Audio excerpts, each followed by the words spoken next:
I'll start, if I may, by also acknowledging the traditional custodians of the lands on which we all meet and pay my respect to elders past and present, and extend that respect to Aboriginal and Torres Strait Islander people with us today. So thank you everyone for inviting me to talk about the healthy and honed. It's definitely, as Priya said, something that I'm very passionate about. And my background as a registered nurse and now as a nurse practitioner includes practice in the British Army and the Australian Army. So I'm a veteran. And one of the things that actually drew me into practice with people experiencing homelessness was that I had an assumption that lots of people experiencing homelessness would be veterans. And there are a number actually who are veterans in Australia, a lot more in the States. But when I finished my PhD, I started practicing as a nurse practitioner with St Vincent's Homeless Health Service. And it was through that work that I started to have a number of questions from a research perspective around what is vulnerability and how does vulnerability actually impact people's access to care. And from there, we then developed with the team at St Vincent's and academics in other areas as well, a programme of research. And the Healthy and Honed is one of those projects that I wanted to share with you today. And I might talk about a couple of others that I'm working on that may be of interest, but we'll focus mostly on this. Before I get going, I'll just acknowledge that much of the research that I'm going to present to you has been funded by St Vincent's Hospital Sydney and also St Vincent's Hospital Melbourne. So I'm going to sort of start with the end, if you like, and tell you what the Healthy and Honed is. And essentially, it's a model of care that combines three key aspects of care. So the first is identification of homelessness.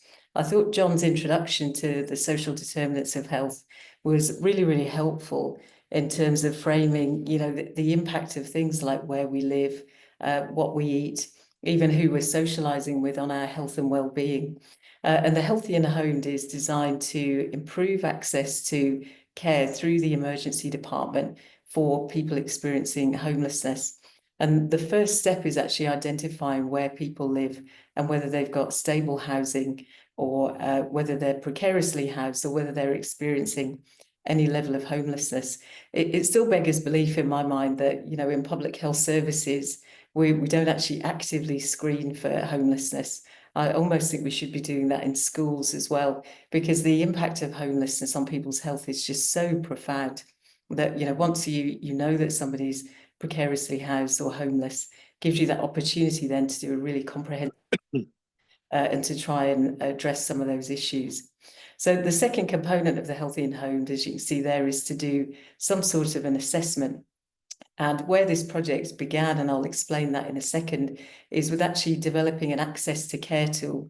And that's a comprehensive screening tool that clinicians can use to identify unmet need among people experiencing homelessness. Once those needs are identified and a level of vulnerability quantified, which the tool will do as well, then there's the opportunity for the team, and much of the team in an emergency department is nursing.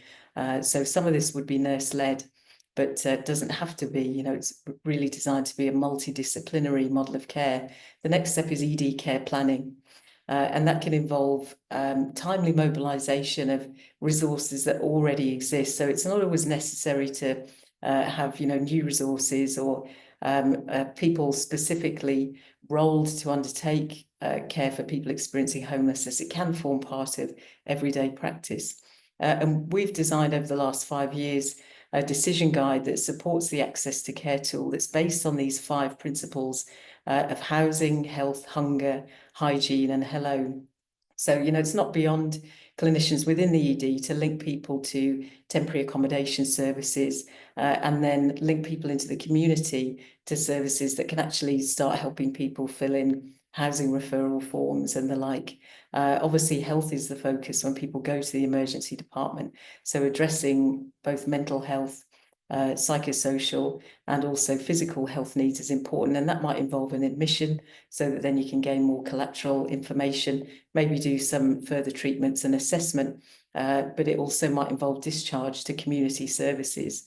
Then hunger, giving people some food when they come to ED, hygiene, giving them the opportunity to have a wash, maybe change their clothes, which does your skin the world of good, as we all know. And then the hello is follow-up. So maybe organising ways that you can follow people up afterwards, maybe even giving people access to a mobile phone or credit for their phone. So the reason that this came about is because, unfortunately, we know that a lot of people experiencing homelessness actually access the emergency department as often their only point of contact for healthcare. And, we would much prefer, and it would be better for them and also more cost effective for the system as a whole if they could access primary healthcare, but they often don't for many reasons. And stigma is a big one. So unfortunately, they often wait longer and then come into the ED, where the tempo and pace of work is very high. Often the social determinants are not the priority for clinicians. And so in putting this together, we're sort of trying to, best manage the situation and the access to care for people experiencing homelessness when they do approach the ED. So I'll talk a little bit about the access to care tool that we've developed, and then I'm going to share 3 sort of principles that underpin this model of care that sort of speak to other areas of practice, not just the emergency department, and might give some inspiration for ways that nurses in our everyday practice can improve access to care for people, not just in the ED. So as I said before, the starting point for this project was the Homeless Health Access to Care tool.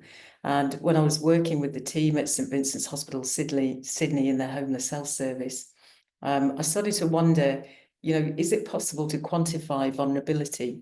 And how are other people trying to quantify vulnerability? And then could we use that information to maybe prioritise people for access to healthcare, or, prioritise them for service access and so on. So we looked at it and did a couple of scoping reviews and looked at some tools that were available, and we adapted an existing tool called the Vulnerability Index Service Prioritization Decision Assistance Tool, which is one hell of a name, and it's the most commonly used tool in Australia for prioritizing people for housing. And it's shortened to the VI-SPDAT. It's a great tool, but it's huge. It's got 50 items to it. So we gained permission from the original developers of that tool, a team over in Canada led by Ian de Jong, to make the VI-SPDAT into a Diet Coke version that's focused only on health, and with the key to identify unmet need and then prioritise people for access. So what we came up with is this Homeless Health Access to Care tool. And you can see on there, the left-hand column's got a number of questions, and they're questions that you would imagine would be there. And each question's been drawn from the results of our scoping reviews and our specialist knowledge in homeless health. Initially, we've got some demographic questions that identify people that might be more at risk of homelessness and also more at risk of comorbidities. Then we've got some questions around where people live. And the key there is to identify primary homelessness, which is people that sleep rough on the streets or sleep in a car or sleep on a train. And then also to identify how long someone's been homeless, because anyone that's homeless for more than 6 months has, grossly impacted health outcomes and is more likely to die prematurely. I think the latest research suggests people experiencing primary homelessness and actually, tertiary and secondary as well, have reduced life expectancy by anywhere up to 20, sometimes up to 30 years in extreme cases, which is alarming to say the least. Then there's questions on service use. Understanding that people that have high service use previously will probably continue to have high service use.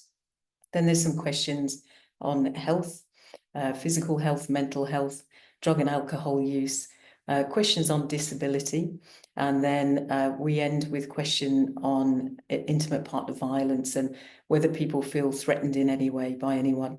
And all of that culminates in a score. So the right-hand column you can see has a scoring system. And by working through this tool, we can identify people that are slightly vulnerable, moderately vulnerable, or highly vulnerable.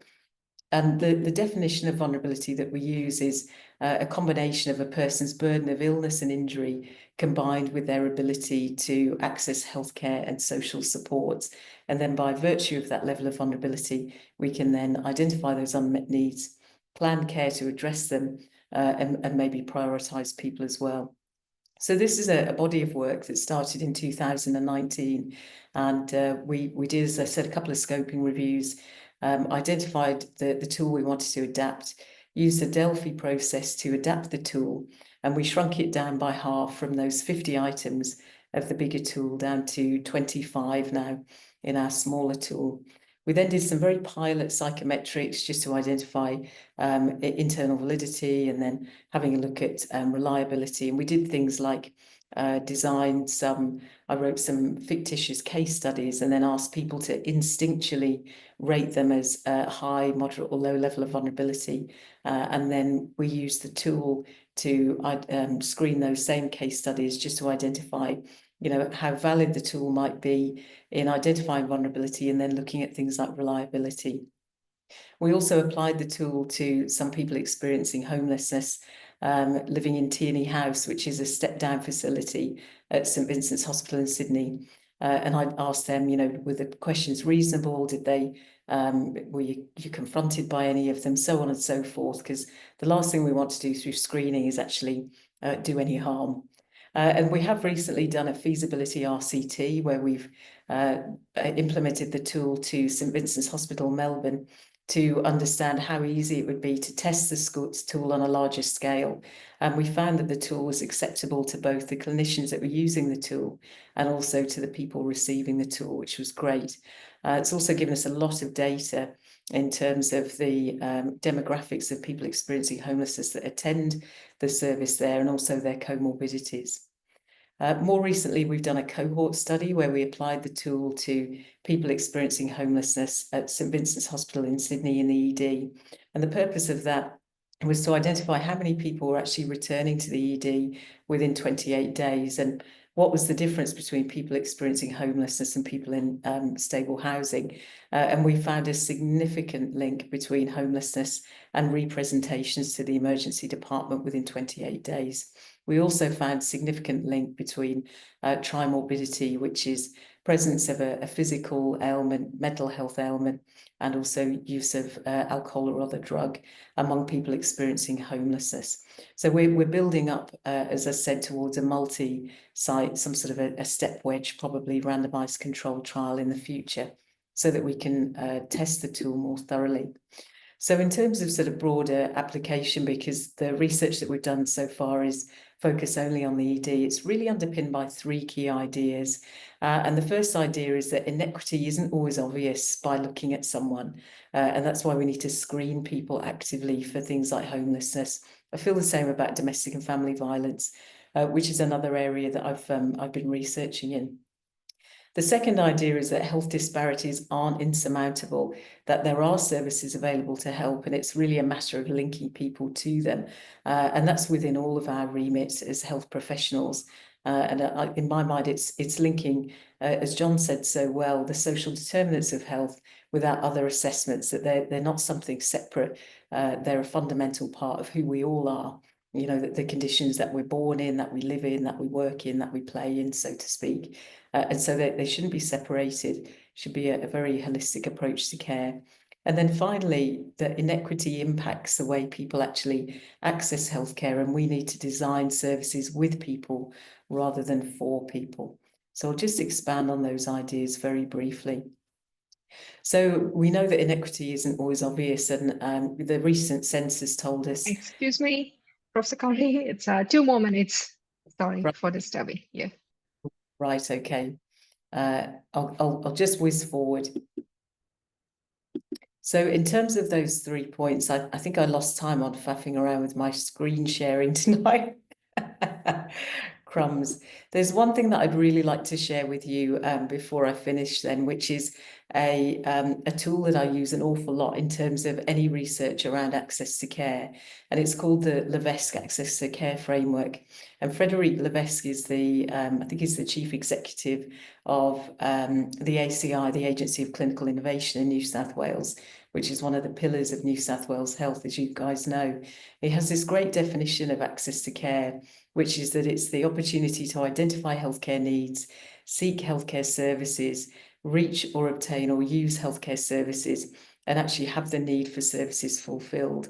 And I know I'm running out of time, but I'm just going to pause and I'd like everybody just to think about how hard it can be to do those components. So to actually identify a healthcare need, you've got to come to terms with it yourself, haven't you? I'm sure we've all had things that we go, oh, I will sort that health problem out in the future. But you've got to have a level of health literacy to even know that you've got a problem. Then you've got to know where to seek healthcare. So we hope that most people have got a GP, but we know that they haven't. And a lot of people can't access a GP because of they can't afford co-payments and so forth. And many GPs are now not bulk billing. So that can be really tricky too. Once they know where they're going to go, they've got to get there. So if you're experiencing homelessness, that can be very taxing. If you're experiencing domestic and family violence, which is one of the biggest causes of homelessness in Australia, as we know, that can be really difficult, particularly if you're under a high level of surveillance, or maybe you've got lots of children and you're not sure how you can get there. Then when you get to that health service, you've got to actually engage and use the health service. And you've got to get through the receptionist for a start. Then you might have to sit in a waiting room. That can be really tough if you feel marginalised. And then you've got to engage with the health professional and have your services, actually your needs met. And Levesque has cleverly designed this framework with a top row which reflects the activities that the health service itself does. So things like how approachable is the service, how acceptable, how affordable, and what is the appropriateness of it. And then at the foot of the diagram, there's the abilities of people to actually engage with the service. So our ability to perceive a service, seek a service, reach it, pay for it, and engage with it. And this is really important. This is why we need to design services with people rather than for people. Because if you ask people experiencing domestic and family violence, for example, their primary concern is safety. And it's all the domains of safety. It's physical safety for them, emotional and relational safety, it's cultural safety, and engaging with any service. The minute they don't feel safe, they just won't go. So while in Australia we have a world-class health system, and we all know that we do, it really does beg a belief how difficult it is for people to actually engage and use the services available. And as nurses, we've all got that within our power to actually, do these three key things. Look at who our population is that we're serving, identify inequity, link people to services, and just know that people's inequity, their marginalisation really impacts how they're going to use the services. I'll put a sock in it, Priya. I'm sorry, I would have gone over a minute or two there. Thanks very much.